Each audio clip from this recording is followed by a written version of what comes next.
That Ain't Hip Hop album review, Talib Kweli, Gravitas.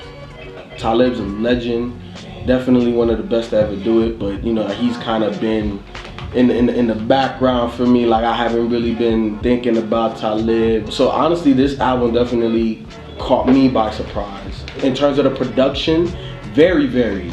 He gave you some slow joints, he gave you the one Demonology that had the rock inspired guitars and all of that, and then you already know why I like it as well, because the homie Big Crit is on there. The other feature I really liked was Black Thought. Black Thought killed it. Black Thought did his thing. But I think that the song that I really like, and I think it's called The State of Grace, when he's basically talking about the girl basically growing up in hip hop and liking an artist, the artist invited him back and basically called her a bitch because she didn't let him fuck, and then, you know, she deleted all his songs. So I thought that was a really dope storytelling type of song to kind of see where hip hop is now, you know, because where, you know, some of us older dudes like Untitled hip hop, that where we grew up on hip hop and where hip hop is now, you know, it's kind of a disconnect. I don't think young kids are checking for this.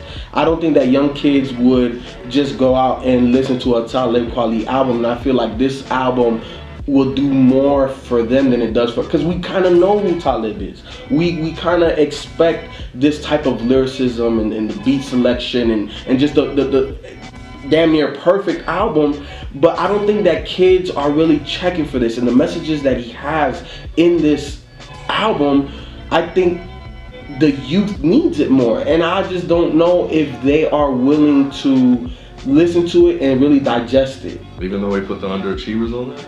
Even though he put the UnderAchievers on there, and they killed their fucking verse. Nah, man, I think the first five songs I really enjoyed. I didn't like the one with the UnderAchievers on it. You know, and I thought the rest were kind of okay for me. You know, The Art Imitates Life, that was cool, and I did like the last song on there. I think that was the Dilla beat, right? Yeah. With Raekwon on it? Yeah, I did like the one Raekwon. Overall, as a complete project, I wasn't really feeling this overall as a complete body of work. I thought the top half of this, the first 5 songs, I thought they were really dope. But yeah, man, when he, like, the UnderAchiever song was alright, but I just wasn't really. No, I take that back. No, I didn't like the UnderAchiever song at all. Nah, I didn't really like that song. I don't like the verses on it. I thought his verse was okay, but I don't know, they just seemed out of place to me on that song, and it just kind of mellowed out from there for me.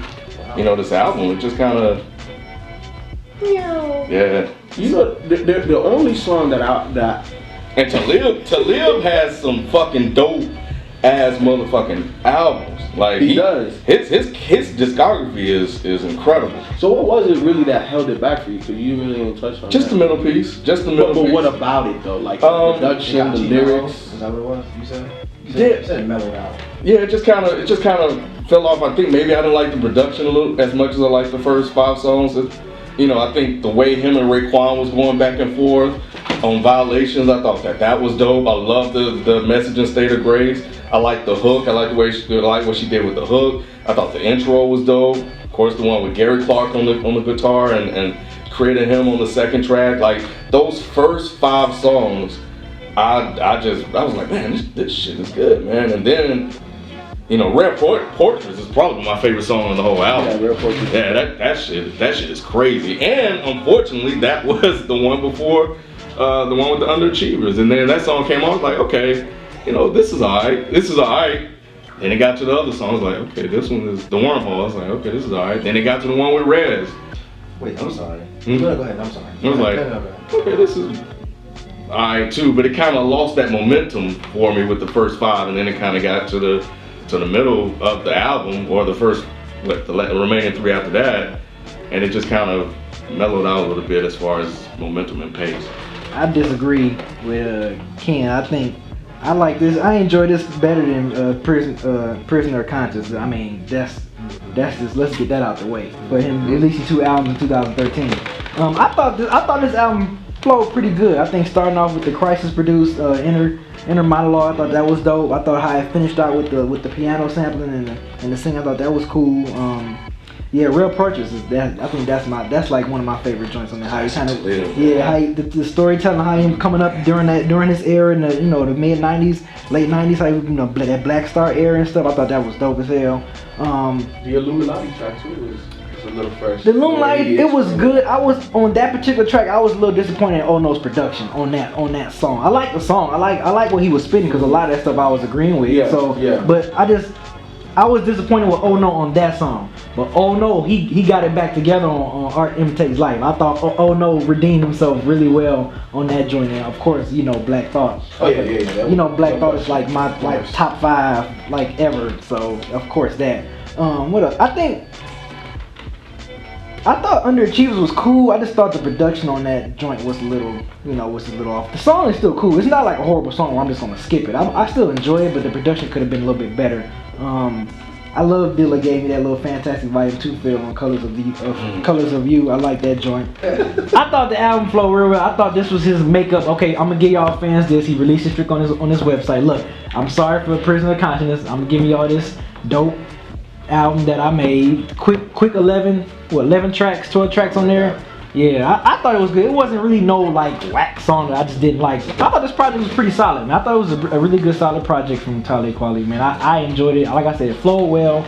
Crisis, Oh No, Lord Quest, they all did their thing on the production, man. So I liked it. Hey, it's much better than Prisoner of Conscience. I enjoyed it. I agree with B. Like when he said that shit, I was like, what?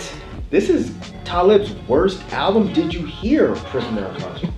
At all? Right. I think I just listened to this more than Prisoner of Conscience. So, maybe, but why is that? We were reviewing it. No, because Prisoner of Conscience wasn't good. Or you might listen to it more and more. Right.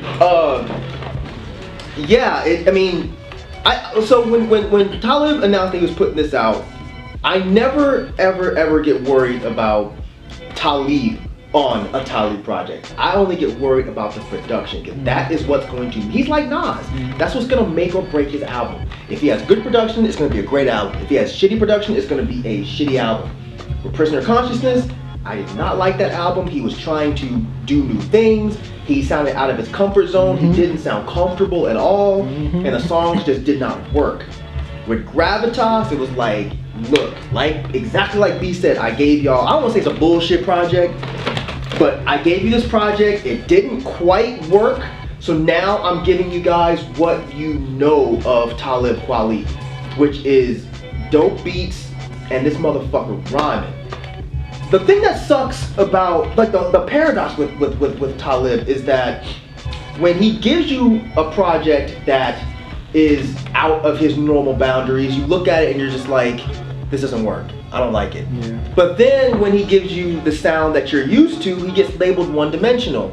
So it kind of sucks. I feel bad for him. It's like a lot of people label him one-dimensional, but he's a versatile rapper. It's just that when he tried to do something new with that particular project, it didn't really work. So I don't want him to think that he can't do anything outside of that. He's talented enough to do it. He's one of the best MCs, in my opinion, he's one of the best MCs to ever touch a mic. He's technical, he sounds great on a beat, he has great storytelling skills, and as you saw with Wormhole, he can just rhyme. Yeah. Like I love it when MCs just say, you know what, fuck a chorus. And he got content. Like there's meat and potatoes behind his wording. It's not just being clever or just being wordy for the sake. Like there's something. There's substance. Yeah. A lot of substance behind his music. And he gives you great one-liners. You know, I forget the song now, but he has that baby boy line. Did you catch that one? Yeah, you a Jody nigga. That's on Demonology.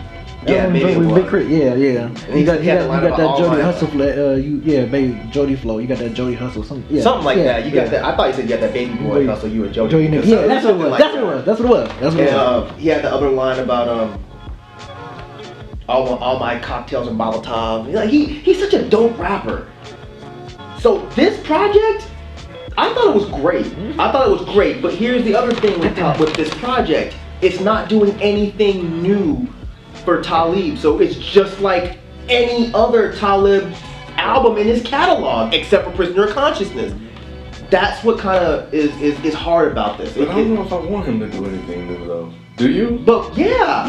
Because I think he can. That's the thing.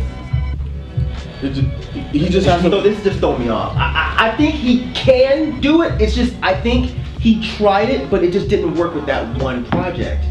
And that's why I think you're saying that this is his worst album, because you're so used to all his other ones, and he just gave you something that just blends with the other ones. So it's like, who fucking cares? I may as well go listen to one of his other albums, one of his older albums. I'm already used to those. You know what I mean? Yeah, personally, I guess I'm cool with that. I think, because he has ventured outside of what he does in an attempt to break the Consciousness label, which has plagued him his whole career. You know, when he does a song with Gucci Mane, people jump on him. When he does a song with Nelly, Did the same what thing does B on do? Eardrum. B jump on him. B jump on him. So it's like, Did the song Will I Am on Eardrum. See? people jump on him. Different. Yeah. So when he does that, people jump on him for trying to do something outside of the norm. And that's what sucks for him, is he's stuck in that box, and he'll never break out of that box unless he does a Prisoner of Consciousness, but with better beats, with better songs. He doesn't have to go from 0 to 100. He can go from 0 and stop at 25 right quick. Then move to 50 next time. Don't jump all the way out, which is, I think that's what he did with Prisoner of Consciousness. Like, people weren't really prepared for that. Definitely an album that anybody that likes hip hop at any capacity, I say go pick this up. If you're young and you like ratchet music, like I always say, you need a balanced diet. Go pick this up and listen to it and let it try to soak in. Balanced diet of hip hop. You know, you can't just be all ratchet. You need some substance. You need some substance with that ratchetness too sometimes. And this album, hey man, look, you know, I'm trying to change the world, goddamn. People care, huh? People care. I do care, man. But yeah, man, go pick this up. This is, I think, is an amazing album. I think from beginning to end, you know, it's kind of like how B likes it. It's very short, sweet, simple to the point. The first time I listened to it, I'm like, did I miss some tracks? But it goes by quick. But it's such a well done project that you know, I had to put it on repeat. It's a good project. There's good features on there. The beats are definitely varied. It takes you up and down. And Talib's a legend. You know what I'm saying? He's a fucking legend. So go fucking buy the album. You know what I'm saying? And support the man. Ranking this one compared to his other albums, you know, I can see what Mike was saying. I think by comparison, you know, it probably would go towards the bottom because I'm used to all this other stuff that I have listened to. I gotta go listen to Prisoner of Conscience a little bit more. I guess I need to, before I can say this is my least favorite. So let me take that back. Let me go listen to Prisoner of Conscience and before I make that declarative statement. But overall, I think the first 5 songs in this album I thoroughly enjoyed. I think for me, in the middle of it kind of tapered off a little bit. It kind of closed real strong with Colors of You with Mike Posner. I thought he did a good job on that. You know, I thought Lover's Peak was, again, classic to Live. That's what he does. He just hits you with these short, little, small song interludes. And, you know, R. Imitates Life was cool. So, overall, you know, it's a solid project. But for me, that top half and then the way it closed is where it's at. But that middle part just didn't quite work for me. So, you know, Talib is one of the legends in this game that I've been a fan of since the Lyricist Lounge compilation, and that I first heard him. So, you know, cop this, go on his website, pick it up. Great production, great storytelling and rhyming from Talib Kweli, and that's all I gotta say. I love it. I echo everything B just said. It's a great Talib Kweli project. I'm kind of glad that I'm glad to a degree that he did this. The part that's holding me back from being totally happy that he did this is because I think he's recognizing that Prisoner of Consciousness was kind of a bad move. But again, I'm hoping that he's not just like, well, I'm just never going to do anything different, ever, because that didn't work. I'm going to go back to my sound and stick to this. But again, it's a great project. It's just nothing new or different about this project. It just sounds like another one of his older albums. So for me personally, I don't know that I'll listen to this very often. I don't have anything bad to say about it, but I would just rather listen to his older albums because I like those more because I'm already used to them. And this one's not really giving me anything different, but it's still a dope project. So like people said, you youngins, go give this a shot, man. Give this a listen. You know, do yourself some good. Listen to that bullshit.